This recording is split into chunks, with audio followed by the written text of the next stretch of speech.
Hi dear students, today we are going to see the next chapter, chapter 18. Grievance redressal mechanism, குறை தீர்ப்பு செயல்முறை. Grievance and redressal mechanism, குறை தீர்ப்பு செயல்முறை மற்றும் தேவை. Exploitation is common where consumers are unaware of their rights and privilege. In this modern world, consumers are the vital part of the business. They decide the success or otherwise of the business. However, they are exploited by the seller in many ways because they are not aware of the products and services available. Government has also taken necessary steps to save consumer. It is in this context grievance redressal mechanism becomes important. This chapter is an attempt to explain grievances redressal mechanism followed in India. இப்போ குறை தீர்ப்பு செயல் மற்றும் தேவை. இந்த நுகர்வோர் consumer தங்களுடைய உரிமைகளையும் மற்றும் சலுகைகளை பற்றி அறியாமலேயே பொதுவாக சுரண்டப்படுகிறார்கள். அவங்களுக்கு என்ன உரிமை இருக்குது, அவங்களுக்கு எந்த மாதிரியான சலுகைகள் வழங்குறாங்க அப்படின்றது தெரியாமலே இருக்காங்க. அதனால் அவங்க என்ன பண்ணுறாங்க, சுரண்டப்படுறாங்க. இந்த மாடர்ன் வேர்ல்டில் அந்த கன்சியூமர் இந்த வணிகத்தில் முக்கிய பகுதியாக இருக்கிறாங்க. ஸோ அவர்கள் வெற்றியை அல்லது வியாபாரத்தை முடிவை தீர்மானிக்கிறாங்க. அவங்க தான் என்ன ஒரு பிஸ்னஸுடைய வெற்றியையும் வியாபாரத்தையும் முடிவு செய்கிறாங்க. இருந்தாலும் இந்த சேல்ஸ் பர்சன்ஸ் வந்து பல வழிகள் அவர்கள் சுரண்டப்படுகிறார்கள். இந்த விற்பனையாளர்கிட்டருந்து பல விதமாக அவங்க சுரண்டப்படுறாங்க. ஏன்னா தயாரிப்புகளையும் சேவைகளையும் பற்றிய விழிப்புணர்வு இல்லை. அவங்களுக்கு என்ன கிடையாது, ப்ராடக்ட் எப்படி தயார் பண்ணுறாங்க, எப்படி அவங்களுக்கு சர்வீஸ் கொடுக்குறாங்க அப்படின்ற விழிப்புணர்வு இல்லாத காரணத்தால் இந்த வாடிக்கையாளர்களை காப்பாற்றுறதுக்கு அரசாங்கம் தேவையான நடவடிக்கைகளை எடுக்கும். இந்த குழு திருப்தி அளித்தல் திருத்தம் வழிமுறை முக்கியமாக இருக்குது.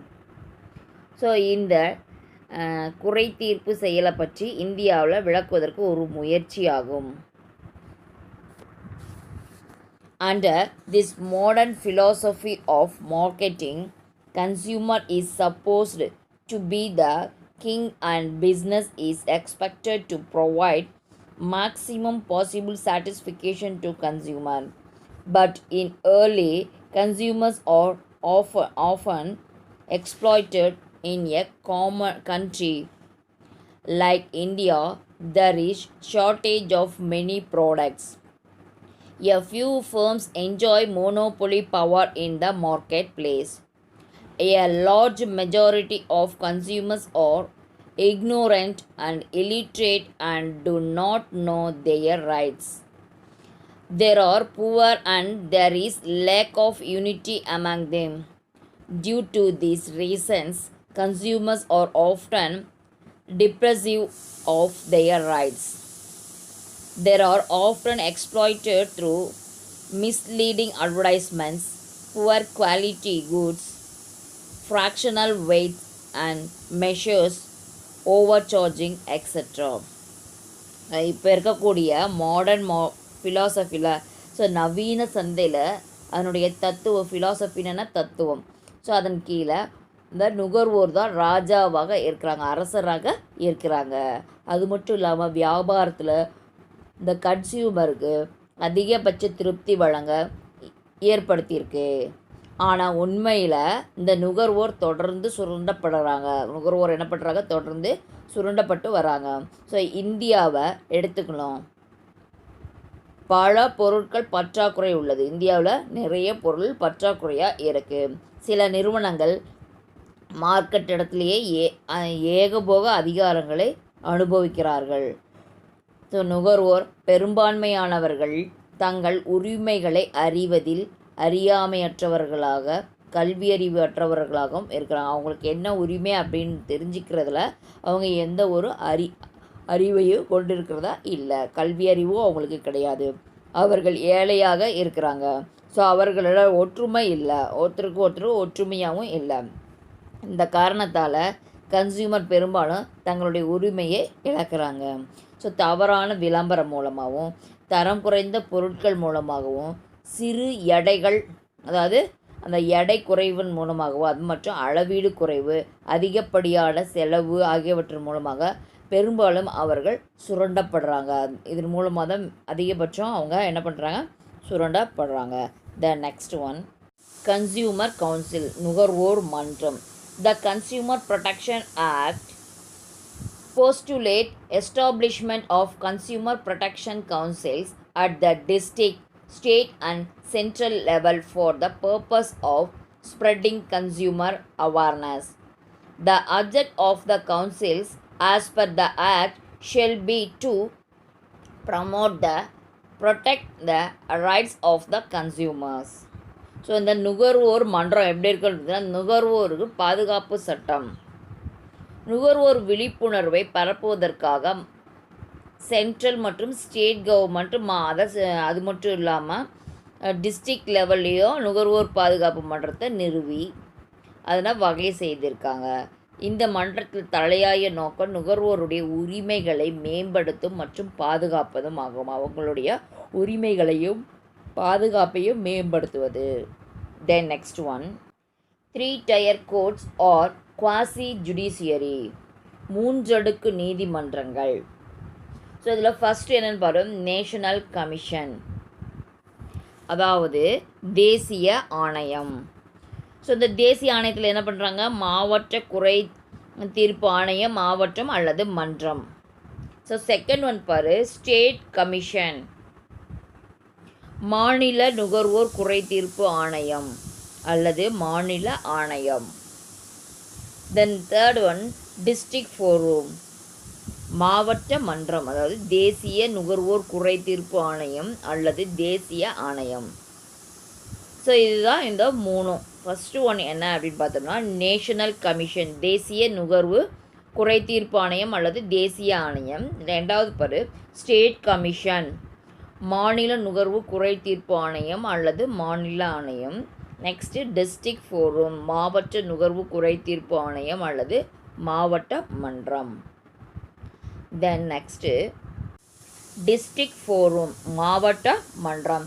As per the Consumer Protection Act of 1986 and Section 9 of the establishment of a district forum by the state government in each district is necessary today to protect the interest of aggrieved consumers in the district. The state government can establish more than one district forum in a district if it deems fit to do so. 1986 ஆண்டில் இந்த நுகர்வோர் பாதுகாப்பு சட்டம், அதன்படி பிரிவு 9 ஒவ்வொரு மாவட்டத்திலையும் ஒரு மாவட்ட மன்றத்தின் மூலமாக பாதிக்கப்பட்ட நுகர்வோர் நலனை பாதுகாக்கிறதுக்கு ஒவ்வொரு மாவட்டமும் அவசியம். ஸோ இந்த மாநில அரசு அதை செய்ய தகுதியுடையதாக இருந்தாலும், ஸோ ஒரு மாவட்ட மன்றமும் ஒன்றுக்கும் மேற்பட்ட மாவட்ட மன்றங்களும் உருவாக்க முடியும். ஒரு டிஸ்ட்ரிக்கோ அல்லது மோர் தென் ஒன் டிஸ்ட்ரிக்ட்லேயோ அந்த ஃபோரும் உருவாக்குறது. Then complaints can be filed with the forum by a consumer. Complaints can also be filed by the central or state government or by a group of consumers. Thus, it is not necessary that compliance should be filled only by the affected person. Others can also take up the matter with the district forum. ஒரு நுகர்வோர் தன்னுடைய குறைவினை நுகர்வோர் மன்றத்தில் தாக்கல் செய்யலாம். அவங்க எதில் தாக்கல் செய்யலாம் அப்படின்னு பார்த்தோம்னா, நுகர்வோர் மன்றத்தில், டிஸ்ட்ரிக்ட் ஃபோரமில், அவங்க கன்சியூமரில் ஃபோரமில் அவங்க தாக்கல் செய்யலாம். அப்படி மன்றத்தில் புகார் செய்யும்போது அந்த மத்திய அல்லது மாநில அரசு, சென்ட்ரல் ஆர் ஸ்டேட் கவர்மெண்ட் அல்லது இந்த கன்சியூமர் குழுவிலையோ புகார் செய்யலாம். ஸோ இந்த பாதிக்கப்பட்ட நபர்கள் மட்டுமே புகார் அளிக்கப்படணும் என்ற அவசியம் கிடையாது. அவர் சார்பாக மற்றவர்களும் இங்கே என்ன பண்ணலாம், புகார் கொடுக்கக்கூடிய உரிமை மற்றவங்களுக்கும் இருக்குது. The next one, members உறுப்பினர்கள். A person who is or who has been or is qualified to be a district judge as its president. So ஒரு நபரோ அல்லது யார் ஒரு மாவட்ட நீதிபதியாவதற்கு தகுதியுடையவர் அதன் தலைவராக நியமிக்கப்படுவார். ஸோ ஒரு பர்சன் யார் ஒருத்தர் நீதிபதியாவதற்கு தகுதியுடையவராக இருக்காரோ அவர் தான் அதுக்கு இந்த பதவிக்கு தலைவராக நியமிக்கப்படுவார். Then next, 2 other members who shall be person of ability, integrity and standing and have adequate knowledge or experience of or who have shown their capacity in dealing with problems relating to economics, law, commerce, accountancy, industry, public affairs or administration. It is instead in the act that out of such 2 other members, one shall be a woman. So இந்த கணக்கியல், தொழில்முறை, பொது விவகாரங்கள், நிர்வாக தொடர்பாக இருக்கக்கூடிய பிரச்சனைகள், போதுமான அறிவு அல்லது அனுபவம் உள்ளவர்கள் அல்லது அவர்கள் திறனை வெளிப்படுத்தக்கூடிய 2 உறுப்பினர்கள் அந்த இது போன்ற 2 உறுப்பினர்களில் ஒருவர் ஒரு பெண்ணாக இருக்க வேண்டும் என்பது சட்டம் வலியுறுத்துகிறது. 2 பேர்த்தில் ஒருத்தர் யாராக இருக்கணும், உமனாக இருக்கணுங்கிறது இதில் சட்டம். தென் நெக்ஸ்ட் ஒன், ஜூரிஸ்டிகேஷன், அதிகார எல்லை. The district forum can certain compliance within the territory of genuine district and where the value of goods or services and the compensation if any claimed is less than rupees 20 lakhs. So இந்த மாவட்ட நீதிபதி அல்லது அதற்கு இணையாக நபர் அதன் தலைவராக நியமிக்கப்படுவார். So யார் மாவட்ட நீதிபதியோ அல்லது அதற்கு இணையாக இருக்கிறவங்களோ அவங்க தலைவராக நியமிக்கப்படுவாங்க. ஸோ இந்த மாவட்ட மன்றம் தன்னுடைய அதிகார எல்லைக்கு உட்பட்டு கோரிக்கைகளை மட்டும் தீர்வுக்கு ஏற்றுக்கொள்ளலாம். ஸோ அவங்க அதிகார எல்லைக்கு எவ்வளோ இருக்கோ அந்த இதை மட்டும்தான் அவங்க என்ன பண்ணிக்கணும், கோரிக்கைக்கு எடுத்துக்கணும். ஸோ இந்த கூட்ஸு அண்ட் சர்வீஸுடைய மதிப்பு, இழப்பீட்டு தொகை எதுக்கு மிகாமல் இருக்கணும்னா 20 லட்சத்துக்கு மிகாமல் இருக்கணும். நட்ட ஈடு கோரும் கோரிக்கைகள் மாவட்ட மன்றம் கையாள வேண்டும். Then next one, powers, அதிகாரம். So every proceeding before the direct forum shall be deemed to be judicial proceeding within the meaning of section 193 and 228 of the Indian Penal Code, and the forum shall be deemed to be civil court. So இந்த மாவட்ட நீதிமன்றத்துக்கு முன்னாடி ஒவ்வொரு வழக்குகளுக்கும் இந்திய தண்டனை சட்டத்தின் பிரிவு 193 மற்றும் 228 ஆகியவற்றினுடைய உட்பிரிவுகளுக்கு உட்பட்டு இந்த நீதிமன்ற நடவடிக்கைகளை கருதப்படும். அந்த மாவட்ட மன்றங்கள் உரிமையில் நீதிமன்றங்கள் கருதப்படுகின்றன. அந்த மாவட்ட மன்றத்தில் முன்னாடி ஒவ்வொரு வழக்கும் எப்படி இருக்கோ, இந்திய தண்டனை சட்டத்தின் பிரகாரம் பிரிவு 193, 228 இருக்கக்கூடிய உட்பிரிவுகள் அனைத்தையும் பயன்படுத்தி அதனுடைய நடவடிக்கைகளாக கருதப்படணும். அந்த மாவட்ட மன்றங்கள் அதனுடைய உரிமை நீதிமன்றங்களாக இருக்கும். If the value of complaint exceed this limit of 20 lakhs, the complaint should be made direct to the state commission. Further, the district forum also may pass order against traders, including in unfair trade practices, sales of defective goods or rendering deficient services. The turnover of goods or value of services does not exceed 20 lakhs. So இந்த புகாருடைய மதிப்பு எவ்வளோ இருக்கும் அப்படின்னு பார்த்தீங்கன்னா 20 lakhsக்கு மேலே இருந்தால் so அதை யார்கிட்ட புகார் அளிக்கணும் அப்படின்னு பார்த்தீங்கன்னா மாநில ஆணையத்தில் தான் நம்ம புகார் அளிக்கணும். ஸோ மேலும் அந்த மாவட்ட மன்றத்துடைய நியாயமான பிஸ்னஸ் நடைமுறைகளை உள்ள குறைபாடுள்ள பொருட்களை விற்பனை அல்லது பொருட்களை விநியோகம் அல்லது சேவைகள் குறைபாட்டில் 20 லட்சத்துக்கு மேலே இருக்கக்கூடாது. 20 லட்சத்துக்கு மேலே இருந்தால் யார் தான் பார்ப்பா? ஸ்டேட்டில் தான் பார்ப்பாங்க, ஸ்டேட் கமிஷனில். பட் 20 லட்சத்துக்கு உள்ளே இருந்துன்னா அதை யார் பார்ப்பாங்க அப்படின்னா டிஸ்ட்ரிக்ட் ஃபோரூமில். The next one, appellate forum, மேல்முறையீட்டு மன்றம். The aggrieved party can prefer appeal against the order passed by the district forum to the state commission. இந்த மாவட்ட கருத்தகளம் மாநில ஆணையத்திற்கு அனுப்பிய உத்தரவுக்கு எதிராக முறையீடு செய்ய முடியும். ஸோ இப்போ டிஸ்ட்ரிக்ட் ஃபோரம் என்ன பண்ண முடியும்? ஸ்டேட் கமிஷனுக்கு எதிராக முறையிடலாம். Then next, State Consumer Disputes Redressal Commission or State Commission, மாநில நுகர்வோர் குறை தீர்ப்பு ஆணையம் அல்லது மாநில ஆணையம். The State Commission is to be appointed by the state government in consultation with the center. It has the same function as state level. The State Consumer Protection Council is also known as Consumer Dispute Redressal Commission. Both goods and service are included in the purview of the council.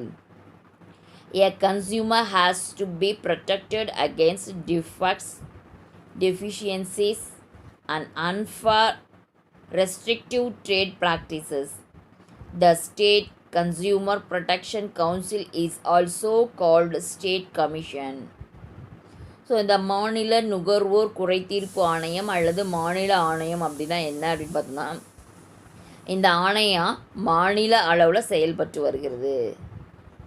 So state லெவலில் இது செயல்படுது. இந்த அமைப்பை நுகர்வோர் குறைபாட்டு தீர்ப்பாணையம் என அழைக்கப்படலாம். இதை என்னன்னு சொல்லலாம் அப்படின்னு பார்த்தோம்னா, கன்சல்டேஷன் வித் சென்டர், நுகர்வோருடைய குறை தீர்க்கக்கூடிய தீர்ப்பாணையம்னு சொல்லலாம். இது என்னென்னா கூட்ஸ் அண்ட் சர்வீசஸ்க்கு தொடர்பாக எழக்கூடிய புகார்களை இந்த தீர்ப்பாணையத்தில் செயல் எல்லைக்குள் அடங்கும். ஸோ அது எதுக்கு? கூட்ஸ் அண்ட் சர்வீஸில் இருக்கக்கூடிய புகாரை நம்ம இந்த ஆணையத்தில் தெரிவிக்கலாம். விற்கப்பட்ட சரக்கில் ஏற்படக்கூடிய பழுது மற்றும் தரக்குறைபாடுகள், நியாயமற்ற எடை, செய்யக்கூடிய வணிக நடைமுறைகள்.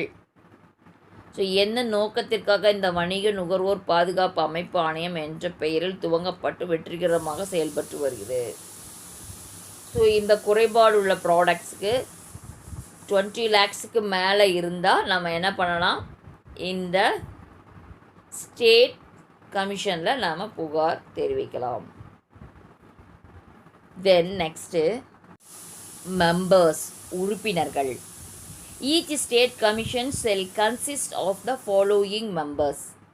First one, a person who is or has been a judge of high court appointed by the state government as its president. So இந்த ஸ்டேட் கவர்மெண்ட்டில் இந்த உயர் நீதிமன்றத்தில் நீதிபதியாக சம்பந்தப்பட்ட மாநில அரசால், ஸோ எந்த கவர்மெண்ட் இருக்குதோ, எந்த ஸ்டேட் கவர்மெண்ட் இருக்கோ அந்த ஸ்டேட் கவர்மெண்ட்டுடைய உயர் நீதிமன்றத்தில் இருக்கக்கூடிய நீதிபதியாக பதவி அமர்த்தப்பட்ட ஒரு நபர் அந்த ஆணையத்தின் தலைவராக நியமிக்கப்படலாம். இந்த ஆணையத்துடைய தலைவராக நியமிக்கப்படலாம். The next, 2 other members who shall be persons of ability, integrity and standing and have adequate knowledge or experience of or have shown capacity in dealing with problems relating to economic law, commerce, industry, public affairs, or administration of them, one shall be a woman. இந்த நீதி, நேர்மை, நாணயம் கொண்ட போதிய அறிவு மற்றும் அனுபவம் கொண்ட நபர்களை அல்லது பொருளாதாரம், சட்டம், வணிகம் மற்றும் தொழில் நிர்வாகம் போன்ற துறைகளில் ஏற்படக்கூடிய சிக்கல்களை கையாளக்கூடிய திறமை கொண்டவர்களாக நியமிக்கலாம். இல்லை யாரை? இந்த உறுப்பினராக. தென் நெக்ஸ்ட் ஒன், ஜூரிஸ்டிகேஷன், அதிகார எல்லை. The jurisdiction of the State Commission is as follows. First one, the State Commission can certain compliance within the territory of entire state and where the value of the goods or services and the compensation, if any claimed, exceed rupees 20 lakhs and below rupees 1 crore. So 20 லட்சத்துக்கு அதிகமாக இல்லாமலும் 20 லட்சத்துக்கு அதிகமாகவும் 1 கோடிக்கு குறைவாகவும் விற்கப்பட்ட சரக்குகளை, சேவைகளை தொடர்பாக எழக்கூடிய குறைகள் இந்த ஸ்டேட் கவுன்சிலில் நம்ம என்ன பண்ணலாம்? ஸோ தெரிவிக்கலாம். The next one, the state commission also has the jurisdiction to certain appeal against the order of any district forum within the state. இந்த மாநில மன்றத்தின் தீர்ப்புகளுக்கு எதிராக மேல்முறையீடு செய்யப்பட்ட மனுக்களை விசாரித்து தீர்ப்பு வழங்குறதுல அதிகாரம் மாநில ஆணையத்திற்கு வழங்கப்பட்டுள்ளது. ஸோ யாருக்கு வழங்கப்பட்டிருக்கு? இந்த மாநில ஸ்டேட் கமிஷனு அந்த தீர்ப்புக்கு எதிராக மேல்முறையீடு வழங்குறதுல இந்த மாநில ஆணையத்திற்கு வழங்கப்பட்டுள்ளது. தென் நெக்ஸ்ட்டு, பவர்ஸ், அதிகாரம். The following are the powers of the State Commission. First one, the State Commission also has the power to call for the record and pass appropriate orders in any consumer dispute which is pending before or has been decided by any district forum within the state. நம் மாநில மன்ற விசாரித்த புகார்களை அல்லது தன்வசம் விசாரணையில் உள்ள புகார்கள் தொடர்பான ஆவணங்களை கேட்டு பெற்று ஆழ்ந்த விசாரணை செய்து தீர்ப்பு வழங்கும் அதிகாரம் பெற்றுள்ளது. ஸோ இந்த புகார்களை ஆழ்ந்து விசாரித்து அதுக்கப்புறம் தான் தீர்ப்பு வழங்கணும். The next one, to produce before and allow to be examined by an officer of any of these agencies such books of accounts, documents or commodities as may be required, and to keep such books, documents, etc. under his custody for the purpose of the act. இந்த கணக்கு ஏழில் ஆவணங்கள் மற்றும் பொருட்களை மாநில நுகர்வோர் தீர்ப்பாயம் தன்னுடைய வசத்தில் வைத்திருக்கு. அல்லது மேல்கூறிய இந்த ஆவணங்களை குறை தீர்ப்பு முகாமில் பணிபுரியக்கூடிய அலுவலர்கள் பார்வைக்கோ அல்லது ஆய்வுக்கோ வழங்க அதிகாரம் பெற்றுள்ளது. அங்கே ஒர்க் பண்ணுறவங்களுக்கு இதை நம்ம ஆய்வுக்கு நம்ம சமர்ப்பிக்கணும். The next, to furnish such information that may be required for the purpose of the act to any officer so specified. இங்கே சொல்லியிருக்கக்கூடிய முகமை அதிகாரிகளுக்கு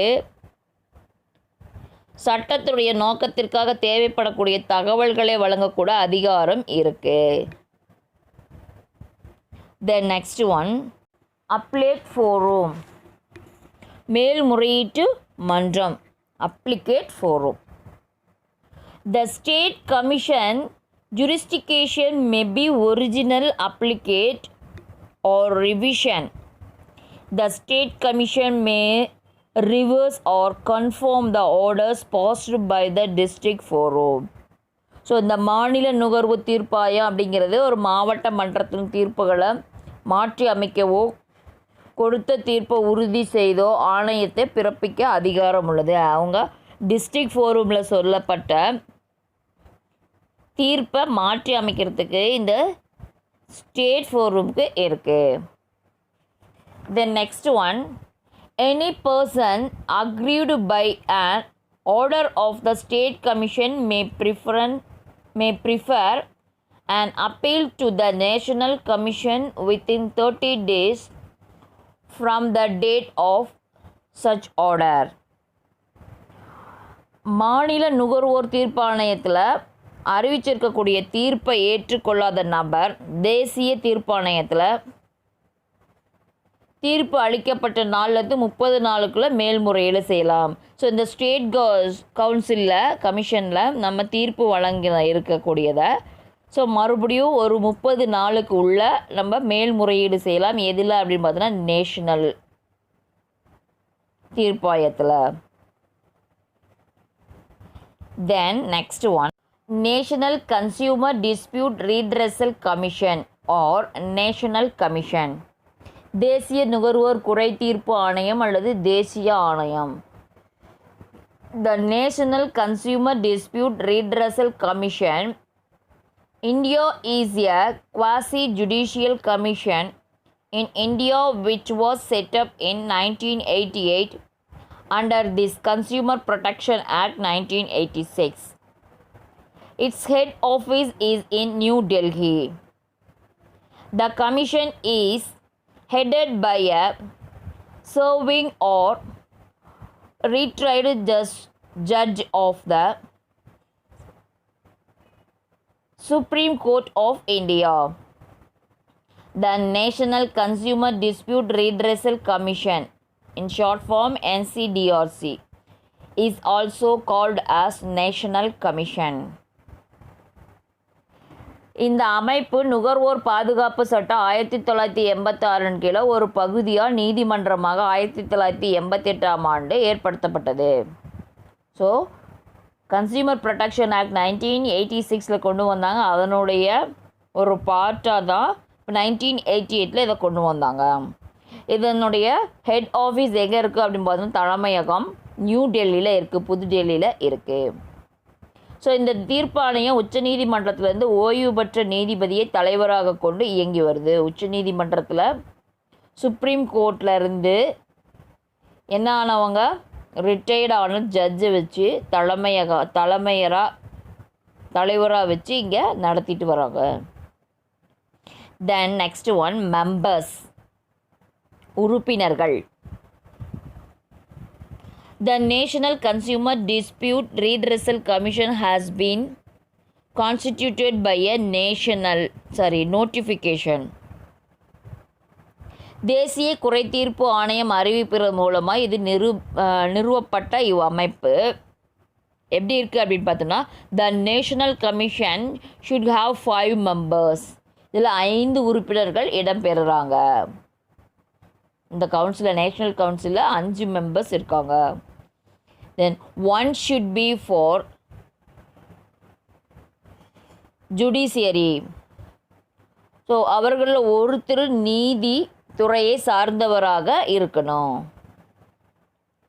தென் 4 other members of ability, knowledge and experience from any other field. மீதி இருக்கக்கூடிய 4 பேரும் பிற துறைகளில் இருக்கலாம். அறிவு, ஆற்றல், அனுபவம் பெற்றவராக இருக்கணும். It should include a woman. இதில் பெண் உறுப்பினர்களும் இருக்க வேண்டும். Then next one, jurisdiction, அதிகார எல்லை. Section 21 of the Consumer Protection Act 1986 describes the National Commission shall have jurisdiction. So இந்த நுகர்வோர் பாதுகாப்பு சட்டம் 1986 பிரிவு 21 கீழே குறிப்பிடப்பட்ட அதிகாரங்களை பெற்றிருக்குது. என்னென்ன அப்படின்னு பார்த்தீங்கன்னா, to entertain a complement valued more than 1 crore. 1 கோடிக்கு எஞ்சிய புகார் மனுக்களை விசாரிக்கிறது தான் இந்த national council. Revised order of state commission. So இந்த மேல்முறையீட்டு மனுவில் விசாரிக்கக்கூடியது எப்படி இருக்கணும் அப்படின்னு பார்த்தோம்னா, மாநில தீர்ப்பாணையம் அறிவித்த தீர்ப்பாணையை மாற்றுதல். இந்த ஸ்டேட் கவுன்சிலில் கொடுத்த ஜட்ஜ்மெண்ட்டை அவங்க என்ன பண்ணுவாங்க, மாற்றி அமைப்பாங்க. The next, to call for the records and pass appropriate order from the state commission and district forum. மாவட்ட மற்றும் மாநில மன்றத்தின் தீர்ப்பாணையத்திலிருந்து தேவையான ஆவணங்களை கேட்டு பெற்று அதன்படி உரிமை ஆணையை பிறப்பிக்கக்கூடியது. த நெக்ஸ்ட்டு, பவர்ஸ் அதிகாரங்கள். இந்த தேசிய தீர்ப்பாணையத்தில் புகார் மனுக்கள் விசாரிக்க முறையில் ஒருமித்த செயல்முறைகள் பின்பற்ற தனது அதிகாரத்தை செலுத்த வேண்டும். அதாவது ஒருமித்த கருத்து செயல்பாடுகளை பின்பற்றுற மாதிரி இந்த தேசிய தீர்ப்பாணையம் அதிகாரத்தை செலுத்தணும். ஸோ எதிர்க்கட்சிகளுக்கு ஒரு கட்சியால் தயாரிக்கப்பட்ட ஆவணங்கள் படிகளை வழங்குவதில் முன்னுரிமை. ஒரு கட்சியில் தயாரிக்கக்கூடிய ஆவணங்களை அதை வழங்குறதுல முன்னுரிமை இருக்கும். தேசிய ஆணையத்தால் விரைவாக ஆவணப்படிகளை வழங்கப்பட ஆணை பிறப்பிக்கணும். சீக்கிரமாக அந்த ஆணைகளை வழங்குறதுக்கான ஆணை பிறப்பிக்கணும். தென் நுகர்வோர் பாதுகாப்பு சட்டத்தினுடைய நோக்கம் சிறப்பாக செயல்பட தங்கிட்ட இருக்கக்கூடிய அதிகாரங்களை பயன்படுத்த ஆணையம் மற்றும் மாவட்ட மன்றங்களுக்கு செயல்பாட்டை அவர்கள் தன்னிச்சையாக செயல்பட அவர்களின் அதிகாரத்தில் தலையிடாது இருக்க வேணும். ஸோ அவங்களுடைய மாவட்டத்திலேயோ அல்லது மாநிலத்திலேயோ தன்னிச்சையாக செயல்படணும், அந்த அதிகாரத்தில் தலையிடக்கூடாது. The next one, appellate forum மேல்முறையீட்டு மன்றம். Any consumer dispute which is pending before or has been dedicated by any state commission where it appears to the national commission that such a state commission has exercised a jurisdiction not vested in it by law or has failed to exercise a jurisdiction so vested or has acted in the exercise of its jurisdiction illegally or with material irregularity. Section 23 of Consumer Protection Act 1986 provides that any person aggrieved by an order of National Commission may prefer an appeal against such order to Supreme Court of India within a period of 30 days. So இந்த நுகர்வோர் மேல்முறையீட்டு மன்றம் எப்படி இருக்குன்னு பார்த்தீங்கன்னா, இந்த நுகர்வோர் பாதுகாப்பு சட்டம் கன்சியூமர் ப்ரொடெக்ஷன் ஆக்ட் 1986 செக்ஷன் 23 பிரகாரம் இந்த தேசிய தீர்ப்பாணையம் கொடுத்த தீர்ப்பினை எதிர்த்து பாதிக்கப்பட்ட நபர் தீர்ப்பை பெற்ற 30 நாளுக்குள்ளே இந்த நீதிமன்றத்தில் முறையீடு செய்யலாம். ஸ்டேட்டில் அவங்க கேட்டு அதனுடைய பாதிக்கப்பட்டு அதில் கொடுத்த தீர்ப்பு கொடுத்த 30 நாளுக்குள்ளே நேஷ்னல் கமிஷனில் நம்ம என்ன பண்ணலாம், தீர்ப்பு முறையீடு செய்யலாம். Then next, voluntary organisations for consumer awareness நுகர்வோர் விழிப்புணர்வை ஏற்படுத்தும் தன்னார்வ நிறுவனங்கள்.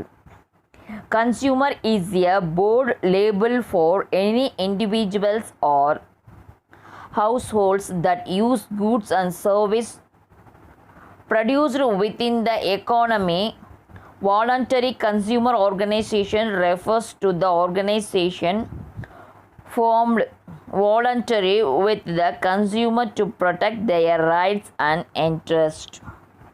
ஸோ இந்த பொருட்களை வாங்கி பயன்படுத்தக்கூடிய ஒரு தனிநபரோ அல்லது ஒரு குடும்பமோ நுகர்வோராக இருக்கலாம், கன்சியூமராக இருக்கலாம், ஒரு செப்பரேட் பர்சனாகவும் இருக்கலாம் அல்லது ஃபேமிலி மெம்பர்ஸாகவும் இருக்கலாம். ஸோ இந்த தன்னார்வ நுகர்வோர் அமைப்பு அப்படிங்கிறது என்ன அப்படின்னு பார்த்தோம்னா, இந்த நுகர்வோருடைய உரிமையையும் அவங்களுடைய நலனையும் பாதுகாக்கிறதுக்கு ஏற்படுத்தப்பட்ட ஒரு அமைப்பை குறிக்கக்கூடியது. தென் அப்ஜெக்டிவ்ஸ், குறிக்கோள்கள், நோக்கங்கள். The Department of Consumer Affairs operates the Consumer Welfare Fund. The primary objective of the Consumer Welfare Fund is to strengthen the consumer advocacy movement in India. So இந்த நுகர்வோர் விவகாரத்துறையில் அந்த நுகர்வோர் நலன் நிதியை ஏற்படுத்தி, நுகர்வோருடைய நலனுக்காக அந்த நிதியை ஏற்படுத்தி, அதாவது நல நிதியை ஏற்படுத்தி அதனை நிர்வகித்து வருகிறது. The next, a wide network of voluntary consumer organization is doing commendable work to raise awareness amongst consumer. இந்த துறையோட தலையாய நோக்கம் இந்தியாவில் உள்ள நுகர்வோரை பாதுகாக்க இந்த துறை நுகர்வோர் குறித்த விழிப்புணர்வை அகில இந்திய அளவில் பல்வேறு அமைப்புகளுடைய உதவியுடன் இதை நடத்தி வருது. இந்த துறையோட தலையாய நோக்கம் என்ன அப்படின்ட்டு பார்த்தோம்னா, commendable work to raise awareness amongst கன்சியூமர்கிட்ட இதை பற்றினா அவேர்னஸ் க்ரியேட் பண்ணக்கூடியது. The next one, the strengthen consumer protection and welfare and to provide counseling, guidance and mediation service, mediation service, guidelines and mediation service. So இந்த நுகர்வோர் பாதுகாப்பு மன்றம் நலனை வலுப்படுத்துறதுக்காக நுகர்வோருக்கு வழங்கப்பட்டது ஆலோசனை வழங்கப்படுவது, ஸோ குறைகளில் தலையீடு செய்து அதனை தீர்க்கக்கூடியது. இது அதனுடைய strengthen of consumer protection. Then next one, the voluntary consumer organization supported through Consumer Welfare Fund provides grants for diverse projects including comparative testing of products and service and dissemination of the findings. So தன்னார்வ நுகர்வோர் அமைப்பு நுகர்வோர் நலன் நீதியிலிருந்து பொருட்களை மற்றும் சேவைகளை, product and சர்வீஸை அதனுடைய தரத்தை ஆய்வு செய்து அதனுடைய செயல் திட்டங்களுக்கு நிதி உதவி செய்து, அது மட்டும் இல்லாமல் பொருட்களுடைய தர சோதனையையும் நடத்தப்பட்ட அந்த ஆய்வில் கண்டுபிடிக்கப்பட்ட பொதுமக்களுக்கு வெளியிட்டு இந்த கன்சியூமர் பலதரப்பட்ட பொருட்களை குறித்து விழிப்புணர்வை ஏற்படுத்துது. The next, steps have been taken to enhance transparency and to digitalize the government's interference with its citizens. So அந்த தன்னார்வ நுகர்வோர் அமைப்பில் தங்களுடைய செயல்பாடுகளை வெளிப்படுத்த நடவடிக்கைகளை மேற்கொள்ளுது. அவங்களுடைய என்ன மாதிரியான செயல்பாடுகள் அதனுடைய செயல்பாடுகளை வெளிப்படுத்தி நடவடிக்கைகளை மேற்கொள்ளுது. ஸோ இந்த கவர்மெண்ட் இந்த மக்களுக்கு கொண்டு இருக்கக்கூடிய தொடர்பில் இணையதளம் மூலமாகவும் வெளிப்படையாக அறிவிக்குது. The government digitalized government interference with the citizens. These are all the objectives of voluntary organization for consumer awareness.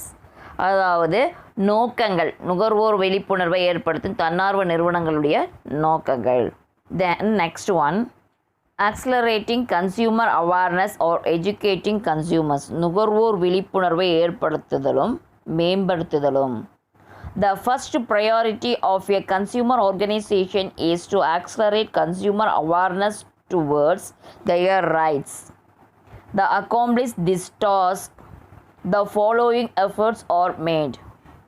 So இந்த நுகர்வோர் தங்களுடைய உரிமைகளை அறிந்து கொள்வதற்காக அவர்களுக்கு விழிப்புணர்வை ஏற்படுத்துதல் இந்த நுகர்வோர் அமைப்புகளின் தலையாய நோக்கமாகும். ஸோ நுகர்வோருக்கு விழிப்புணர்வை ஏற்படுத்தக்கூடியது இந்த அமைப்புடைய முக்கிய நோக்கம். ஸோ இந்த நோக்கத்திற்கு என்னென்ன முயற்சிகள் இருக்குது அப்படின்ட்டு நம்ம ஒன்று ஒன்றா பார்ப்போம். To publish brochures, journals and monographs. நுகர்வோர் குறித்த இதழ்கள், ஆராய்ச்சி நூல்கள், பிரசுரங்கள், கையேடுகள், துண்டு சீட்டு, ஆய்வு கட்டுரை இது எல்லாத்தையுமே என்ன பண்ணும், அச்சிட்டு வெளியிடணும் கன்சியூமருக்கு. The next to arrange conference, seminars and workshops. So இந்த நுகர்வோர் விழிப்புணர்வு கருத்தரங்கங்கள், மாநாடுகள் இதெல்லாம் நடத்தணும். The next to educate consumers to help themself. So இந்த நுகர்வோர் அவர்களுடைய உரிமை குறித்த அறிவை புகட்டுதல். The next to provide special education to women about consumerism. So பெண்களுக்கான நாகரீகம் கல்வியை வழங்குதல். Then next to maintain desirable standards, the following steps are followed. So கீழே இருக்கக்கூடிய சில குறிப்பிட்ட நடவடிக்கைகள் மூலமாக அந்த நுகர்வோர் குறை தீர்ப்பு செயல் மேம்படுத்துது. First one, collecting data on different products and testing them. பல்வேறு பொருட்கள் தரத்தை ஆராய்ச்சி செய்து அவங்கள என்ன பண்ணுறாங்க, டெஸ்ட் பண்ணுறாங்க. அதாவது செய்திகளை அறியக்கூடியது. This organization collect samples of different products from time to time and test them. After that, the result of test are declared to public. In this way, this organization provide prior information to consumer about the authenticity of product and protect them. So பல்வேறு பொருட்களை என்ன பண்ணுறாங்க, அந்த நிறுவனங்கள் செய்த தர சோதனைக்கு மாதிரி எடுத்து சென்று அவைகளை என்ன பண்ணுறாங்க, சோதனைக்கு உட்படுத்துகிறாங்க. அதனுடைய தரநிலைகள் எப்படி இருக்குது அப்படின்ட்டு பொதுமக்களுக்கு அறிவிக்கக்கூடியது. Then next one, filling suits on behalf of consumers. Whenever a consumer fails to raise his voice of protest regarding his compliance, these consumers organization come to the rescue and file a case in the court on behalf of the consumer. By giving this service to the consumers get a feeling that they are not alone in their struggle.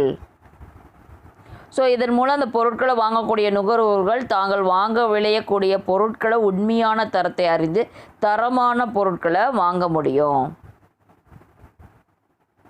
The next one, organizing protest against adulteration, etc. The consumers organization play a significant role in eliminating the evil of adulteration, hoarding, black marketing and underweight selling.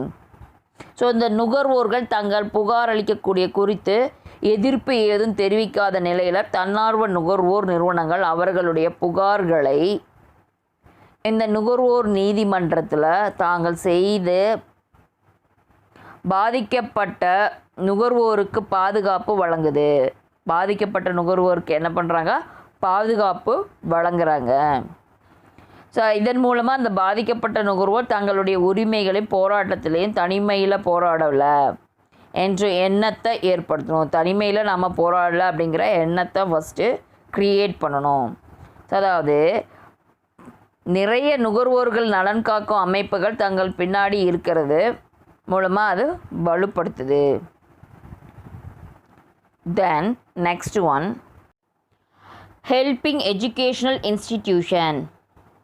These organizations advise the educational institution the way to prepare course of study, keeping in view the interest of the consumers. So இந்த நுகர்வோர் கலப்படத்திற்கு எதிராக எதிர்ப்புகளை தெரிவிக்கும் போராட்டங்களை ஏற்படுத்தி அதை செஞ்சு நடத்துக்கு மற்றும் நுகர்வோர்களுக்கு இழைக்கப்படும் அநீதியான பதுக்கல், கலப்படம், கள்ளசந்தை, குறைவான எடை, பொருள் தருதல் போன்றவற்றுக்கு எதிராக ஒன்று திரண்டு போராட்டம் நடத்தி வருகிறார்கள். The next one, promoting network of consumer association. Consumer organization are trying to grow their numbers.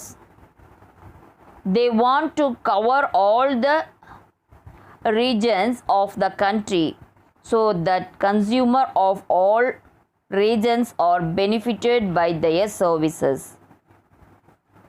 இந்த நுகர்வோர் நலன் பாதுகாக்கிறதுல இப்போ ரீசெண்டில் எப்படி இருக்குன்னா பெருகி வந்துகிட்டே இருக்குது நவடேஸ். ஸோ இந்த பல்வேறு கன்சியூமர் அமைப்புகளை உலக அளவில் நாடு தழுவிய அளவில் நுகர்வோருக்கு சேவையாற்றி வருகின்றனர். நாடு முழுவதிலுமே நுகர்வோர் கன்சியூமருக்கு அதில் சர்வீஸ் பண்ணிட்டு வராங்க. இந்த அமைப்புகளை ஒன்றிணைத்து தன்னார்வ நிறுவனங்கள் நுகர்வோர்களுக்கு நற்பணியாற்றி வருகிறார்கள். கன்சியூமருக்கு நல்ல ஒரு ஒர்க் பண்ணிட்டு வராங்க. த next one, extending support to government. அரசுக்கு ஆதரவு நல்குதல். Consumer organization keep informing the government agencies about adulteration, artificial scarcity, inferior quality products, etc. to help the government. நுகர்வோர் அமைப்பு கலப்படமான பொருள் தட்டுப்பாட்டை உருவாக்குறது, தரம் குறைந்த பொருட்களை விற்பனை செய்யக்கூடியது, இந்த கள்ள சந்தையில் பிளாக் மார்க்கெட்டில் பதுக்கக்கூடியது, போலியான பொருட்களை விற்பனை செய்யக்கூடியது போன்றவற்றை நுகர்வோருக்கு எதிராக நடத்தப்படும் கேடுகளை அரசு கவனத்திற்கு கொண்டு வரணும். These are all the awareness of the consumer. நுகர்வோருடைய விழிப்புணர்வு. Procedure for filling complaint. புகார் மனு அளிப்பதற்கான செயல்முறைகள். A complaint can be filled by a complaint against the seller, manufacturer or dealer of goods which are defective, or against the provider of service if they are deficient in any manner whatsoever. An unfair trade practice or restrict trade practices can also invite complaint. புகார் மனு அளிப்பதற்கான செயல்முறைகள். பொருள்களில் உள்ள குறைபாடுகள் தெளிவாக குறிப்பிட்ட பாதிக்கப்பட்ட நுகர்வோர் தனது புகார் மனுவை தயாரிப்பாளர் அல்லது விற்பனையாளர் அல்லது பொருள் விற்ற வணிகரிடம் தாக்கல் செய்யலாம். ஸோ அந்த பொருளில் இருக்க குறைபாடுகளை குறிப்பிட்டு புகாரை யாருக்கெல்லாம் தெரியுதுன்னா மேனுஃபேக்சரர் கொடுக்கலாம், அல்லது செல்லர்ஸ்க்கு கொடுக்கலாம், அல்லது ப்ராடக்டை சேல்ஸ் பண்ணக்கூடிய வணிகர்கிட்ட கொடுக்கலாம்.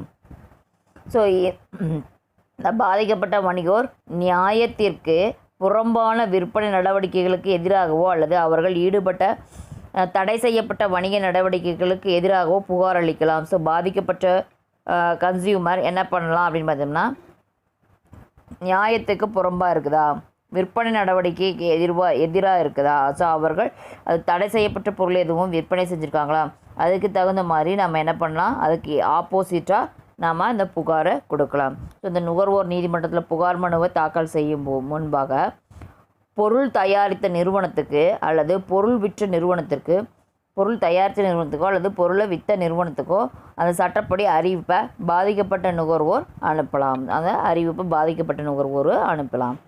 தென் ஃபஸ்ட்டு ஒன் நெக்ஸ்ட் என்ன அப்படின்னு பார்த்தீங்கன்னா ஸ்டெப்ஸு, என்னென்ன ஸ்டெப்ஸ் இருக்குது அப்படின்னு பார்த்தீங்கன்னா அதில் ஃபஸ்ட்டு ஒன் பாரு, details of the consumer like name, address, products or service, purchase details of the company, etc.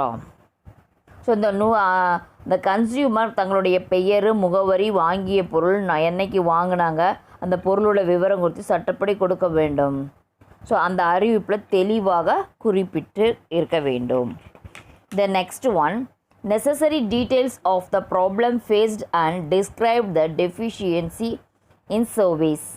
So இந்த வாங்கிய பொருளில் தர குறைபாடுகள் அல்லது அதில் இருக்கக்கூடிய எழுந்த சிக்கல்கள் தெளிவாக குறிப்பிட வேண்டும். அதில் என்ன ப்ராப்ளம்ஸ் இருக்குது அப்படின்றத தெளிவாக அவங்க குறிப்பிடணும். Then next one, action taken by the company in response to the customer complaint. இந்த புகார் யார் கொடுத்தாங்களோ அதன் பிரகாரம் அந்த உற்பத்தி செய்யப்பட்ட அல்லது விற்பனை செய்யப்பட்ட நிறுவனம் இந்த நாள் வரைக்கும் எடுத்த தீர்வு நடவடிக்கைகளை விவரிக்க வேண்டும். The next, action expected from the company. இந்த சம்மந்தப்பட்ட நிறுவனத்திலிருந்து எதிர்பார்க்கக்கூடிய தீர்வு நடவடிக்கை என்ன அப்படின்ட்டு பார்க்கணும். The next, time period given on the company to the action. சம்மந்தப்பட்ட நிறுவனத்துக்கு குறைகளை தீர்க்கிறதுக்கு அளிக்கப்பட்ட கால அவகாசம் எவ்வளவு அப்படின்ட்டு தெளிவாக இருக்கணும். The next, legal action that will be taken upon failure by the company in spending a reply to the legal notice. இந்த சட்டப்படி இங்கே அளிக்கப்பட்டிருக்கக்கூடிய அறிவிப்புக்கு சம்பந்தப்பட்ட உற்பத்தி அல்லது விற்பனை செய்த நிறுவனம் முறைப்படி பதிலளிக்கப்படாமல் இருக்கும் நிலையில், முறையாக பதிலளிக்கப்படாமல் இருந்துச்சுன்னா அது எதிர்வரக்கூடிய காலத்தில் எடுக்கப்பட இருக்கக்கூடிய சட்ட நடவடிக்கைகள் குறித்து தெளிவாக அந்த புகார் மனுவில் இடம்பெற்றிருக்க வேண்டும். Okay, then next, who can make complaint? யார் புகார் தெரிவிக்கலாம்? A consumer as defined under Consumer Protection Act 1986. Consumer act எப்போ கொண்டு வந்தாங்க அப்படின்னு பார்த்தோம்னா 1986 கொண்டு வந்தாங்க. அதன்படி என்ன பண்ணலாம், அதாவது 1986 இந்த நுகர்வோர் பாதுகாப்பு சட்டத்தின்படி வகுக்கப்பட்ட நுகர்வோர் யாராக இருந்தாலுமே நம்ம என்ன பண்ணலாம், புகார் தெரிவிக்கலாம். The next, a registered voluntary consumer association. பதிவு செய்யப்பட்ட தன்னார்வ நுகர்வோர் சங்கத்தின் மூலமாகவும் நம்ம என்ன பண்ணலாம், அவங்க புகார் தெரிவிக்கலாம். The next, சென்ட்ரல் கவர்மெண்ட், மத்திய அரசும் புகார் தெரிவிக்கலாம். Then state government or union territory, மாநில அரசு அல்லது union Pradesh. Then one or more consumer representing numerous consumers having the same interest. பல நுகர்வோர் சார்பாக ஒன்று அல்லது அதற்கு மேற்பட்ட நுகர்வோர்கள் புகார் அளிக்கலாம். The next, when the complaint can be made, எப்போது புகார் தொடுக்கலாம்? A loss or damage is caused to the consumer due to unfair trade practices of trader. So இந்த வியாபார நெறிமுறைக்கு புறம்பான நடவடிக்கைகளால் இந்த கன்சியூமருக்கு ஏற்பட்ட இழப்பு அல்லது சேதம் ஏற்படும் போது புகார் தொடுக்கலாம். ஸோ கன்சியூமருக்கு அந்த வியாபாரம் மூலமாக இழப்பு ஏற்பட்டாலோ அல்லது சேதம் ஏற்பட்டாலோ அப்போ நம்ம என்ன பண்ணலாம் அப்படின்னு பார்த்தோன்னா கம்ப்ளைண்ட் பண்ணலாம். The next, if the article purchased by consumer is defective. So வாங்கிய பொருள் பழுதுபட்ட நிலையில் இருந்ததுன்னா, டிஃபெக்டிவ் ப்ராடக்டாக இருந்ததுன்னா கேஸ் ஃபைல் பண்ணலாம், கம்ப்ளைண்ட் பண்ணலாம். The next, if the service availed of by a consumer suffer from any deficiency. வழங்கப்பட்ட அந்த சேவையில் தரத்தில் உள்ள குறைபாடுகள், ஏதாவது குறைபாடு இருந்ததுன்னா அப்போ நம்ம கம்ப்ளைண்ட் பண்ணலாம். தென் when the price paid by a consumer is in excess of the price displayed on the goods or when the price is in excess of the price fixed under any law in force. இந்த பொருட்கள் மீது குறிப்பிடப்பட்டுள்ள விலையை விட அது குறிப்பிட்டிருக்கக்கூடிய விலையை விட மிக அதிகமான ஒரு விலையை கன்சியூமர் செலுத்தியிருந்தால் அல்லது சட்டப்படி நிர்ணயிக்கப்பட்ட விலையை விட கூடுதலான விலையை கன்சியூமர் செலுத்தியிருந்தால் கேஸ் ஃபைல் பண்ணலாம். எம்ஆர்பி ரேட்டோட அதிகமான ரேட் ஃபிக்ஸ் பண்ணி அவங்க சேல்ஸ் பண்ணாங்கன்னா அந்த கன்சியூமர் அந்த மாதிரி ப்ராடக்டை வாங்கியிருந்தாங்க அப்படின்னம்னா ஸோ அப்போது நம்ம என்ன பண்ணலாம், கம்ப்ளைண்ட் பண்ணலாம். தென் goods which will be hazardous to life and safety when used or being offered for sale to the public in contravention of the prevention of any law. இந்த சட்டத்துக்கு புறம்பாக இருக்கக்கூடிய பொதுமக்களுடைய நலனுக்கு அல்லது உயிருக்கு பாதிப்பு விளைவிக்கக்கூடிய பொருட்களை விற்பனை செய்யக்கூடிய நிலையில் இருந்தால் நம்ம என்ன பண்ணலாம், கம்ப்ளைண்ட் பண்ணலாம். Then next, how to register the complaint, புகாரை எவ்வாறு பதிவு செய்வது. Complaint can be registered within 2 years from the date on which the cause of action has arisen to the date on which the completion from the deficiency in service. So இந்த குறை தீர்ப்பு முடிவடையும் தேதிக்கு தேவையான நடவடிக்கைகள் எடுக்கும் 2 வருடத்திற்குள் புகார் செய்யலாம். ஸோ இந்த குறை தீர்ப்பு முடிவெடுக்கக்கூடிய தேதிக்கு தேவையான நடவடிக்கைகள் எடுக்கிறதுக்கு 2 வருஷத்துக்குள்ள அதை நம்ம என்ன பண்ணால் புகார் தெரிவிக்கலாம். Then stamp paper is not required for declaration. Stamp paper இந்த புகார் அளிக்கிறதுக்கு தேவையில்லை, முத்திரைத்தாள் அது தேவையில்லை. Complaint can be registered in person by the complainant or through his authorized agent or by post addressed to the redressal agency. So இந்த புகார் அளிக்க விரும்பக்கூடிய நபர் தனிப்பட்ட முறையிலோ அல்லது முகவரி மூலமாகவோ அல்லது அஞ்சல் வழியாகவோ குறை தீர்ப்பு அமைப்புக்கு புகாரை அளிக்கலாம்.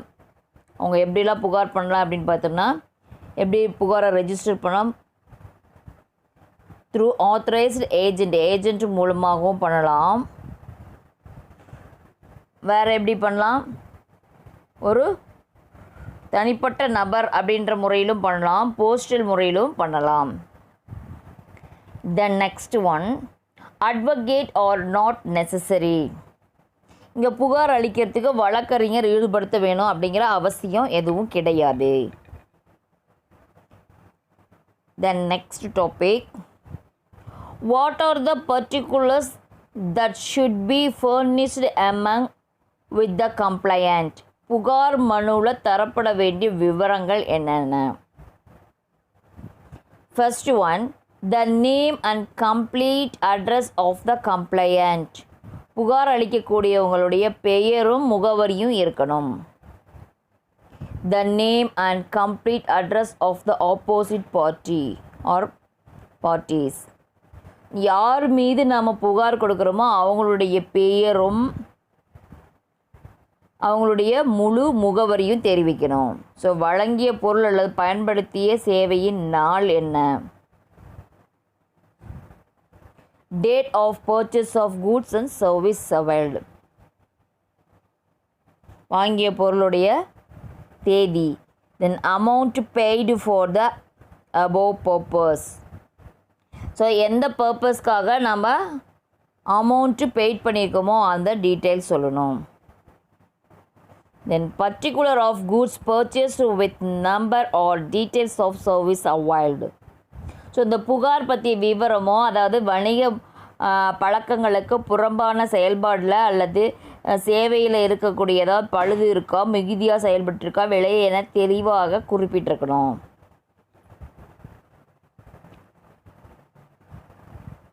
Then bill receipts and copies of related correspondence if any.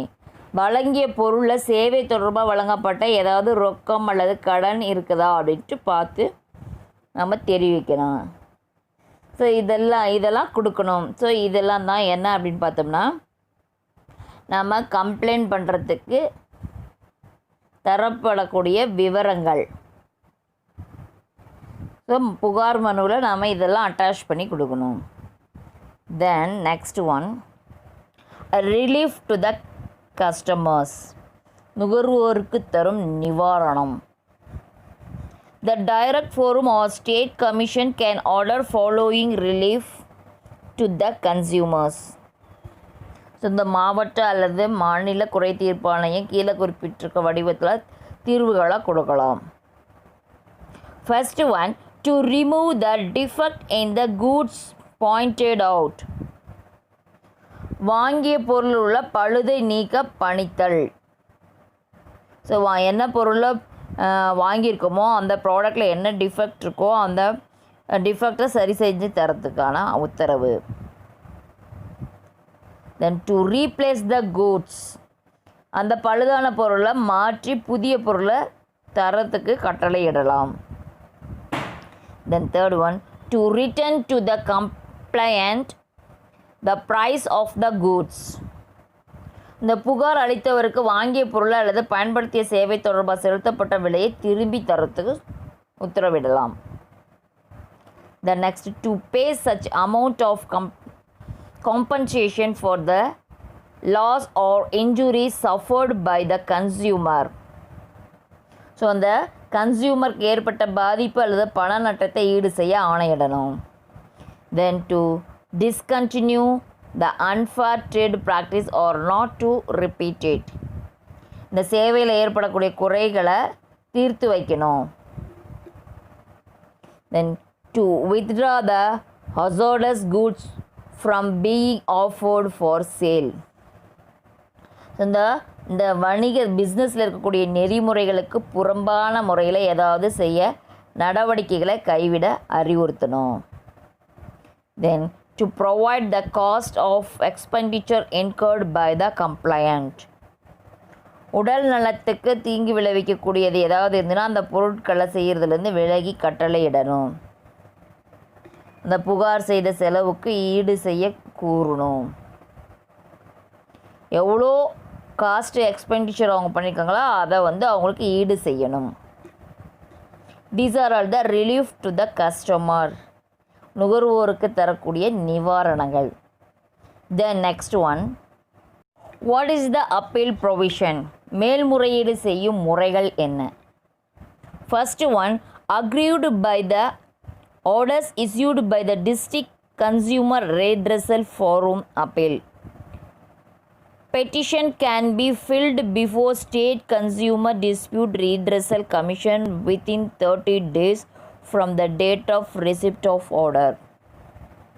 So இந்த மாவட்ட நுகர்வோர் குறை தீர்ப்பு மன்றத்தில் வழங்கியிருக்கக்கூடிய தீர்ப்பாணையத்தை எதிர்த்து தீர்ப்பு வைத்த நாளிலிருந்து 30 நாளுக்குள்ளே மாநில நுகர்வோர் குறை தீர்ப்பாணையத்தில் முறையீடு செய்யலாம். தீர்ப்பு கொடுத்த 30 நாள்லேருந்து நம்ம 30 நாளுக்குள்ளே நம்ம என்ன பண்ணணும், ரீட்ரெசல் பண்ணணும். Then next one,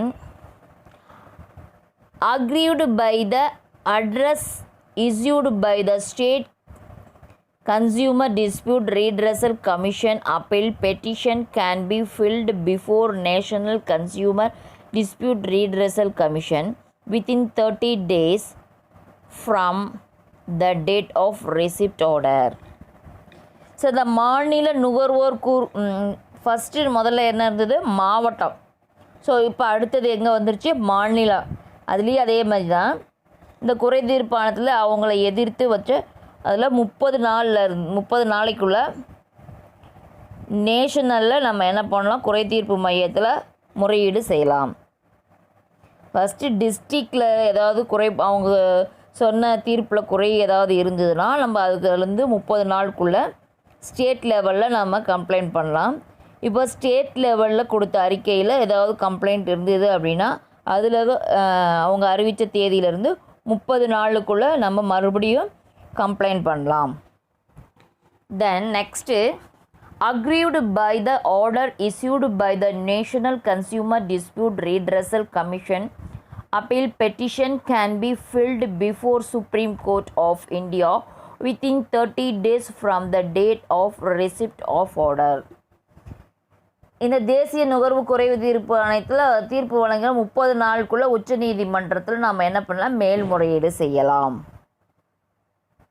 The next, no fees is charged for registering an appeal petition before state or national consumer dispute redressal commission. அதுக்கு எந்த ஒரு ஃபீஸும் கிடையாது மேல்முறையீடு செய்யறதுக்கு. The next, the appeal petition has been filled within the ground for appeal with copies of order of lawyer redressal agencies and registering procedures are same as is being done in the case of registering complaint. So இந்த மேல்முறையீடு மனு சம்மந்தப்பட்ட இந்த நீதிமன்றத்தில் இருக்கக்கூடிய வழங்கியிருக்கக்கூடிய தீர்ப்பாணையத்தில் இணைத்து மேல்முறையீடு சமர்ப்பிக்க வேண்டும். ஸோ அதில் ஏற்கனவே அவங்க கொடுத்த நீதிமன்றத்தில் கொடுத்த தீர்ப்பை நம்ம என்ன பண்ணணும், மேல்முறையீடு செய்யணும் அப்படின்னம்னா அந்த தீர்ப்பை நம்ம என்ன பண்ணணும், அதோடு அட்டாச் பண்ணி அவங்களுக்கு சமர்ப்பிக்கணும். அந்த பதிவு செய்த நடைமுறை மேற்கூறிய அனைத்துமே அந்த நீதிமன்றத்துக்கு பொதுவானதாக இருக்கும். These are all the appeal of provision. So எப்படி நம்ம என்ன பண்ணணும் அப்படின்னு பார்த்தோம்னா மேல்முறையீடு செய்யக்கூடிய முறைகள் என்னென்ன அப்படின்ட்டு பார்த்தோம். Thank you for listening my class. Okay, we will meet in next class.